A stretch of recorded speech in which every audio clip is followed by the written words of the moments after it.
महाराज जी अगला प्रश्न है कि महाराज जी क्या गौड़ीय संप्रदाय के लोग निम्बार संप्रदाय का लीला चिंतन कर सकते हैं? अरे भगवान तो एक है ना, या गौड़िया अपना के संप्रदाय का लीला चिंतन करना हो? भगवान तो एक है ना, उनकी लीला सबके लिए है, भगवान की लीला सबके लिए।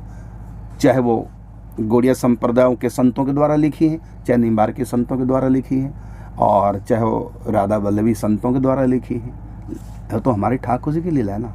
ये भेदभाव मत क्या करो, बहुत बड़ा दोष लगता, अपराध लगता है। सबकी लीला चिंतन करो।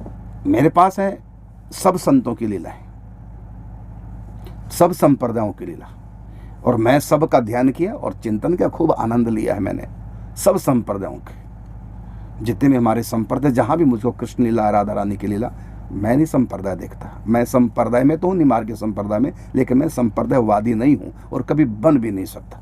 मैं सबका सब मेरे हैं, सब संत मेरे हैं, चाहे वो गौड़िया संप्रदाय के हों, किसी भी संप्रदाय के, सब मेरे अपने संत हैं, सब मेरे प्रभु के प्रिय हैं। इन संतों की सेवा करने से मेरे ठाकुर जी रिझते हैं, चाहे वो गौड़िया संत हैं, चाहे वो निम्बार के संत हैं, चाहे राधा वल्लभी संत हैं।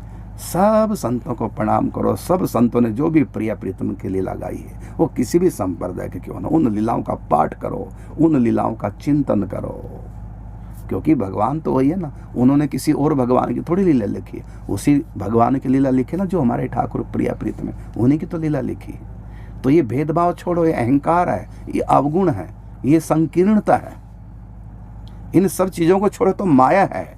ये मेरा संप्रदाय, पराया संप्रदाय, संप्रदाय कोई पराये होते हैं? सब मेरे प्रभु के गुण गा रहे हैं। सब संत अपने और पराये भी हुआ करते हैं। मुझको बताना किस ग्रंथ में लिखा है कि ये अपने संत होते हैं, इनको पराये संत बोलते हैं? तो हमारे लिए महाप्रभु जी पराये संत हो गए हैं?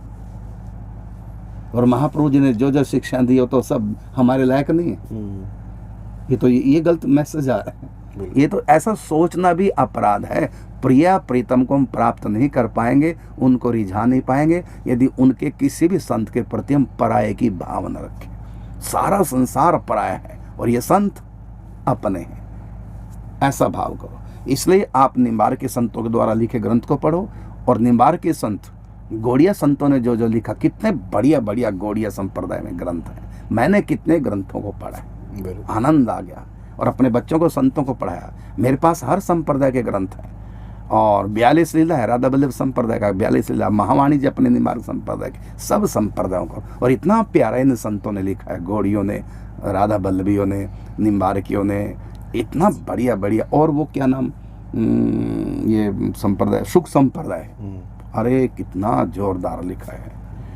और निजानंद संप्रदाय का, निजानंद संप्रदाय अष्टयाम लीला लिखी है। राधा वल्लभ में 14 अष्टयाम लीला है, और मेरे पास सब रखी है। बहुत आनंद आता है भाई। मेरे प्रिया प्रीतम के बारे में कोई कुछ भी लिख दे, मेरे प्राण है उसमें। और उस संत की मैं झूठन के कौन के चरण धोकर पीने को तैयार हूँ, जिन्होंने मेरे प्रिया प्रीतम के गुण गाए लिखा है। वो किसी भी संप्रदाय के हो, मैं कहता हूँ चाहे किसी भी संप्रदाय के नहीं है, ऐसी है कोई, लेकिन प्रिया प्रीतम की लीलाओं का गान किया। देखो काल नेमी कथा सुना रहे हैं, और हनुमान जी उस कथा में ऐसे खो गए, भूल गए कि मुझको लक्ष्मण जी के लिए बूटी लेने जाना है। सोचो कितना रस लिया। अब सुनाने वाले काल नेमी, और रस कितना लिया हनुमान जी। तो इतना रस आना चाहिए। जब काल नेमी की कथा का हनुमान जी रस ले रहे हैं, तो ये गौड़िया निम्बार की अलग अलग कैसे हो गए? सब हमारे प्रिया प्रीतम के खास हैं। सब संत प्राण प्यारे हैं। सब संत हमारे ठाकुर जी के हृदय में बसे हुए हैं, और इनके सब संतों के हृदय में हमारे प्रिया प्रीतम है। और हमारे प्रिया प्रीतम ने इनको शक्ति दे करके, प्रेरणा करके बड़े पवित्र ग्रंथ लिखवाए हैं।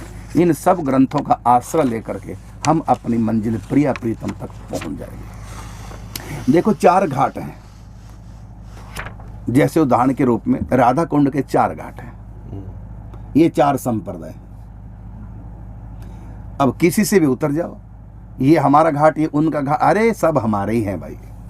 किसी भी घाट से उतर के डुबकी लगाओ। तो मेरे पास लाइब्रेरी में सब अपने सनातन संप्रदाय के ग्रंथ है। यहाँ तक कि सिख संप्रदाय का श्री गुरु गोविंद साहब जी मेरे पास है।